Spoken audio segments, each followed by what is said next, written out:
Hello, if you are wondering if you can pay with Samsung Galaxy S24 Ultra, then the answer is yes. You can actually add your credit or debit card to your smartphone and enable NFC in order to be able to pay with your device. So in order to enable contactless payments, the first thing that you need to do is open the settings. Then in the settings you want to go to connections, and over here make sure that NFC and contactless payments is enabled. Tap on the slider if it's off in order to turn it on.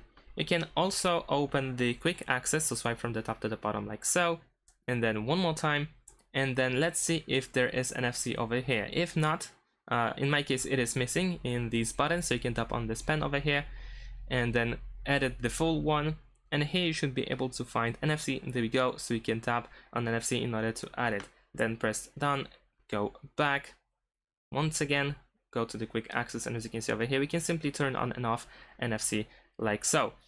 Now in addition to that, you might also need to download an app like Google Wallet in order to be able to add your credit or debit card. So if you don't have any app that allows you to add your payment card, then you can go to the Play Store and then search for the Google Wallet. So let's actually type Google Wallet.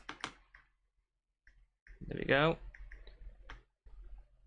And we need to install this app. Once you do that, you can open the app, and then you should be able to follow the instructions and add your credit or debit card. So if you open the app for the first time, over here you have add to wallet, and then you can choose payment card and then follow all the instructions and fill everything in. If you cannot scan the credit card, you can press enter details manually over here. And that's it. Thanks for watching. Leave a like and subscribe to my channel, and see you in my next videos. Bye.